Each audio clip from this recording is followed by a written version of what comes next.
শুভ সকাল আমার প্রিয় বন্ধুরা, আশা করছি তোমরা যে যেখানেই আছো সকলেই ভালো আছো, সুস্থ আছো। আমিও আমার পরিবারের সকলকে নিয়ে খুবই ভালো আছি। আমি সুপ্রিয়া আমার সকল প্রিয় বন্ধুদের আমার ব্লগ চ্যানেলে অনেক অনেক স্বাগত আর অনেক অনেক ভালোবাসা জানিয়ে আজকের ব্লগটি শুরু করছি। আজকে সকালের বাসি কাজকর্ম তোমাদের সঙ্গে আর শেয়ার করিনি, কারণ আজকে আমার ভাগ্নি জামাই, ভাগ্নি আর নাতনি সবাই আসবে আমাদের বাড়িতে। তো ভাবছি যদি সকালে কাজকর্মগুলো তোমাদের সঙ্গে শেয়ার করতে যাই তাহলে ভিডিওটি অনেকটাই বড় হয়ে যাবে। তো এখন সকালে রান্না বান্না হয়ে গেছে, তারপরে দেখো আমি কাঁচা ভিজাতে এসেছি আর কাচতে এসেছি। মেঘনার বাবা বলছে তুমি শুধু শুধু কাচো রোজ রোজ, মানে একটা জামা কাপড়ও নোংরা হয়নি তার আগে নাকি আমি কাচা শুরু করেছি। আমি শুধু কাজই দেখাই, মানে পরিষ্কার জামা কাপড় নিয়ে আমি নাকি কাচতে বসেছি। তাই বলছে যে একটা জামা আমি একদিন পরিনি তারপরেই কাচা শুরু করে দিয়েছো। তো আমি বললাম যে নোংরা না হলেও একদিন পরলে সেই জামা কাপড়গুলো কালকে আবার পরা যায় নাকি। তো যাই হোক, কাপড় জামাগুলো সব ভিজানো হয়ে গেছে আর আমি এখন রান্না করেছি আলু সিদ্ধ, টমেটো সিদ্ধ, ডিম সিদ্ধ আর ওই যে কালকে কচুর বড়া করেছিলাম তা কটা রয়েছে। আর তো দুধ জাল দিচ্ছে মা, তো এই দিয়ে খাওয়া দাওয়া হবে। দুপুরে তো আবার রান্না হবে, তো তার জন্য আর এখন আর তরি তরকারি কিছু করিনি। আর এদিকে মা ভাত খেতে দিচ্ছে আর মেঘনার বাবা একটু কাজের দিকে বেরোবে। আর মেঘা ওর বাবার সঙ্গে খাচ্ছে আর মেঘনা একটু পরে খাবে। আর আমি ওই কাঁচাগুলো ভিজিয়েছি, ওগুলো কেচে স্নান সেরে ঠাকুর সেবা দিয়ে তারপরে খাবো। তো স্নান টিনান করলাম, জামা কাপড় তো অনেকগুলোই ভিজিয়েছিলাম, সেগুলো মেলে স্নান করে ঠাকুর সেবা দিয়ে খাওয়া দাওয়া করতে করতে প্রায় 1টা বেজে গেছিলো। তো তারপরে মেয়েদেরকে স্নান টিনান করালাম, খাওয়ালাম। তো তারপরে শ্যুটগুলো আর নেওয়া হয়নি। আর এখন প্রায় 3:30 মতো বাজে। তো আমি তো আবার রান্না বসাবো। তো সকালবেলা বলেছিলাম দুপুরে রান্না করব। তো যে ভাতগুলোই করেছিলাম ওই ভাতগুলোই না অনেকটাই রয়েছে, তো দুপুরে ওদিকে সবাই খেলো। আর এখন আমি ঘর উঠোনগুলো ঝাড় দিয়ে নিচ্ছি। ওই যে বললাম না 3:30 মতো বাজে, তারপরে আমি উঠোনটা ঝাড় দিয়ে জামা কাপড়গুলো তুলে রান্নাটা বসাবো। তো মা বলছে তাড়াতাড়ি করে উঠোনটা ঝাড় দাও। আর ওরা না প্রথমের দিকে বলেছিল সকালবেলা আসবে, তারপরে আবার ফোন করেছে না আমরা একবারে বিকাল বিকালে বেরোবো। আর এদিকে মেঘা বলছে আমি খেলতে যাব। তো একা একা খেলতে যেতে ওর নাকি ভয় লাগছে। তো আমি একটু এগিয়ে দিয়ে আসলাম, তারপরে দেখো আবারও ঝাড় দেওয়া শুরু করলাম। সকালে তো ঝাড় দিয়েছি, তারপরেও বেশি নোংরা হয়নি। তারপরেও ওই যে প্রতিদিন সকালে বিকালে 2বার ঝাড় দিতে হয়, তার জন্যই আর কি দিচ্ছি। তো যাই হোক, উঠোনটা ঝাড় দিয়ে তারপরে আবার চলে যাব রান্নাঘরে। আর মেঘনার বাবা বলেছে আজকে অল্প একটু কাজ আছে, উনি করেই চলে আসবে। আর ওখান থেকে ফেরার সময় একবারে মাংসটাও নিয়ে আসবে, কারণ মেয়ে জামাই আসছে বাড়িতে। ওদের তো ঠিক নেই কদিন থাকবে। আমি তো বলেছি যে আমাদের বাড়ি থেকে 2-3 দিনের নিচে যাওয়া যাবে না। তো দেখা যাক ওরা কী করে। তো উঠোনটা ঝাড় দিতে অনেকটাই সময় লাগবে, কারণ উঠোনটা বেশ একটু বড়। তারপরে ওই পাশের দিকটাও একটু ঝাড় দেবো। তো পুরোটা তোমাদের সঙ্গে শেয়ার করব না, কারণ এদিকে মেয়েও মেঘনা বলছে যে খেলতে যাবে, ও চুলটাও বেঁধে দিতে হবে। আর ও একা একা না সেরকম ভালো চুল বাঁধতে পারে না। তো দেখো আমার উঠোনটা প্রায় ঝাড় দেওয়া হয়ে গেছে, আর অল্প একটু আছে। ওই রাস্তার দিকটাও তো একটু ঝাড় দিতে হবে, আর পুরো রাস্তাটা ঝাড় দেওয়া লাগবে না, কারণ আমাদের এখানে পাইপ লাইনের কাজ হচ্ছে। তো তার জন্য আর কি রাস্তার মাঝখান দিক থেকে কাটা পড়েছে। তো ওই দিকটা ঝাড় দেওয়া লাগবে না, শুধু সামনের দিকটাই ঝাড় দিলে হয়ে যাবে। তো ওই জন্য আর বেশি ঝাড় দেওয়া লাগবে না। আর ওই পাশে মুরগির ঘর যেখানে থাকে ওই দিকটাও ঝাড় দিতে হবে। আর অর্ধেকটা তো ঝাড় দেওয়া হয়েই গেছে, সামনের দিকটা একটুখানিই বাকি আছে। ওইটুক হলেই সবটা হয়ে যাবে। আর মেঘনাকে বলেছি তুই তাড়াতাড়ি করে বাইরে আয়, আমি তো চুলটা বেঁধে দেবো।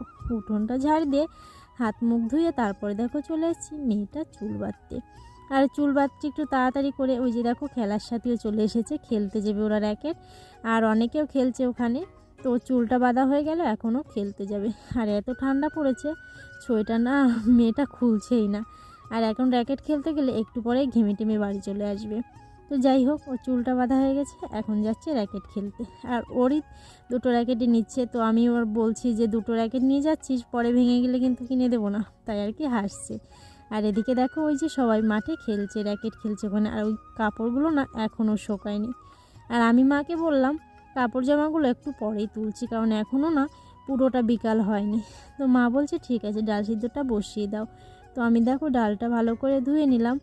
তো তারপরে আর কি ডালটা সিদ্ধ বসিয়ে দিচ্ছি। আর ডালটা সিদ্ধ বসিয়ে দিয়ে তারপরে পেঁয়াজ রসুনগুলো ছাড়িয়ে নেব, কারণ আজকে ডালটা রান্না করব, তারপরে মাংস রান্না করব, আর ভাবছি মাছের ঝোলও করব। দেখা যাক কতদূর কী হয়। আর ডাল সিদ্ধ বসিয়ে দিয়ে আমি পেঁয়াজ রসুনগুলো ছাড়িয়ে নিচ্ছি।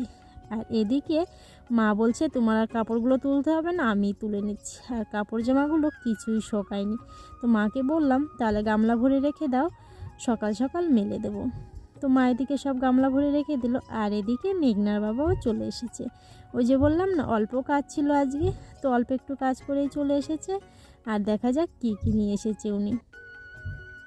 এদিকে মেঘনার বাবা ব্যাগটা খুলছে। ওই যে বললাম না মাংস নিয়ে আসার কথা, তো উনি ওখান থেকে একবারে বাজার হয়ে এসেছে। তো 2 পদের মাংস এনেছে। আর ওই যে আমার তেলটা শেষ হয়ে গেছিলো, তেল আনতে বলেছিলাম, আর গরম মশলা, সেগুলোই নিয়ে এসেছে। আর ওনাকে বললাম তুমি হাতে মুখে জল দিয়ে আসো। তারপরে আর কি মেঘনাকে আবার নিয়ে যেতে হবে ফটো তুলতে, কালকে ওকে ভর্তি করতে যাব তো স্কুলে, তার জন্য ফটো লাগবে। তো মেঘনা বাবা বলছে মেঘনাকে রেডি করে দাও, আমি নিয়ে যাব। আর মেঘনা বলছে আমি আর একটু খেলে তারপরে যাব। আর এদিকে আমার ডাল সিদ্ধটাও হয়ে গেছে, পেঁয়াজ রসুনও ছাড়ানো হয়ে গেছে, আরও কটা ছাড়াতে হবে। আর এখন আমি যাব মাংসগুলো পরিষ্কার করতে। আর মেঘনা বাবা বলছে মেয়েটাকে তাড়াতাড়ি রেডি করে দাও। আর এদিকে আমার ভাগ্নি জামাই ভাগ্নিরা সবাই চলে এসেছে। তো মাংসটা আর কাটা হয়নি, তো ওভাবেই রেখে দিয়েছি, একটু পরে আর কি কাটবো। আর ওই যে বড় ভাগ্নিটা ঘরে গেল, আর এইটা হচ্ছে ছোট ভাগ্নি আর ছোটো ভাগ্নি জামাই। আর মেঘা ওর জিজুর কোলে উঠে পড়েছে। আর দেখো মামা শ্বশুরে মানে মামা শ্বশুরে গল্প করছে। আর ওরা এসেছে অনেকক্ষণ, তো সবাই আসলে আর কি হয় বলো তো, যে ভিডিওটা করার সময় হয়ে ওঠেনি, সবাই মিলে গল্পগুজব করলাম। আর আমার তো ওইদিকে রান্না একদম আগুনটা লিভেই গেছে। আর এই হচ্ছে আমার ছোট জামাই। আর আমি ওই যে নাতনিদের সঙ্গে গল্প করে তারপরে এখন যাচ্ছি রান্নাঘরের দিকে। আর ওই যে ওর মামা লিপির মামা আর কি, আমার বড় ভাগ্নির নাম লিপি, তো মিষ্টিগুলো এখন সবাইকে দিয়ে দেবে খেতে। আর মেঘা বলছে দিদি তুমি ঢেলে দাও। আর এই হচ্ছে আমার ছোট ভাগ্নি।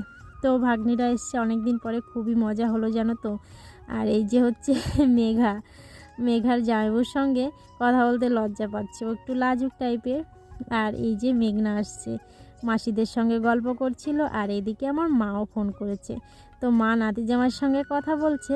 আর এই যে বললাম না মাংসগুলো কাটা হয়নি, আমার ভাগ্নিরা কিন্তু কাজগুলো সবার কি ভাগাভাগি করে নিয়েছে, আমার আর কোনো কাজ নেই। তো বড় ভাগ্নি এসেই রান্না বসিয়ে দিয়েছে, আর ছোট ভাগ্নি মাংসগুলো কাটছে, আর আমি এখন মিক্সচারে মশলা গুঁড়ো করে দেব। আর ওই যে চা করে দিয়েছিলাম, তো চা খেতে খেতেই রান্নাটা আর কি শেষ করছে। আর ওদিকে ওর মামাও জামাই মিষ্টি এনেছে, সেগুলো খাচ্ছে। আর মা আর ওনার নাতি জামাই আমার মায়ের সঙ্গে কথা বলছে। আর মাও সবাইকে দেখে খুব খুশি হয়েছে।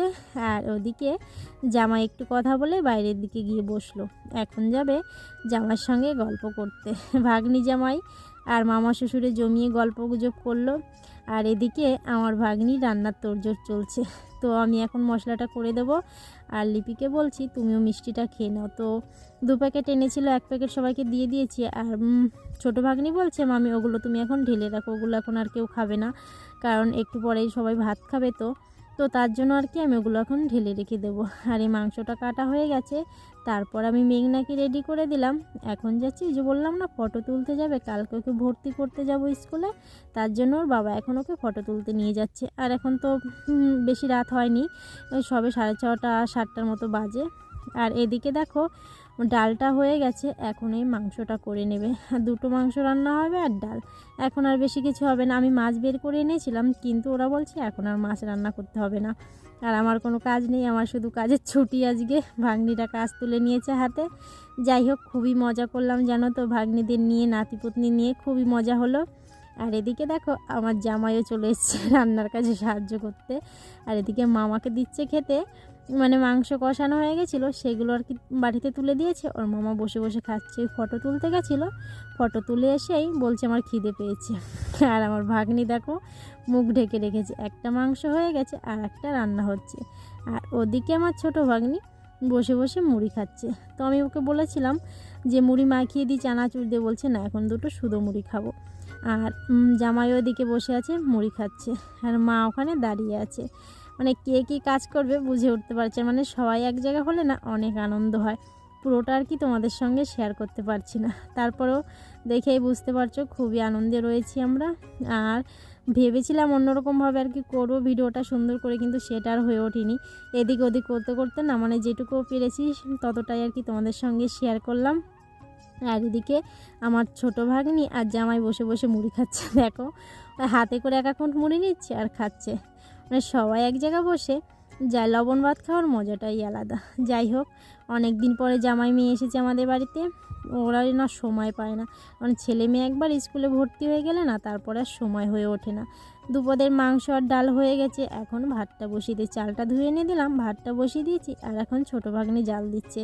আর দেখো উনুনটা ঘিরে সবাই বসে পড়েছে। এই হচ্ছে আমার বড় নাতনি, আর আমার বড় নাতনিকে জড়িয়ে আছে আমার মেয়ে, আর ওপাশেও আছে ছোটো ভাগ্নি, আর এই মাঝখানে আছে বড় ভাগ্নি।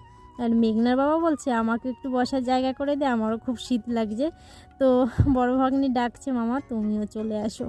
তো এখন ভাতটা হয়ে গেলেই সব রান্না হয়ে যাবে। তো দেখো ওর মামাও চলে এসেছে, দুই ভাগ্নির মাঝখানে বসে এখন আগুন পোয়াবে। শীতের সময় না আগুন হচ্ছে পরম বন্ধু। আর এদিকে মেঘনা বলছে তোমরা আগুন পাও, আমি ছোটো মাসির কাছে যাচ্ছি, কারণ ছোটো ভাগ্নির মেয়েটাই এসেছে, ছেলেটা আর আসেনি। তো ওর হচ্ছে দু ছেলে মেয়ে, ছেলেটা বড় আর মেয়েটা ছোট। যাই হোক, এদিকে মেঘনা দেখো ধোয়ার চোটে বাইরে দাঁড়িয়ে আছে, আর এদিকে সবাইকে খেতে বসিয়ে দিলাম। তো খাওয়া দাওয়া করে নিচ্ছে। তো আমার প্রিয় বন্ধুরা, আজকের ব্লগটি এই পর্যন্ত। তোমরা যে যেখানে থাকো সকলেই ভালো থেকো, সুস্থ থেকো।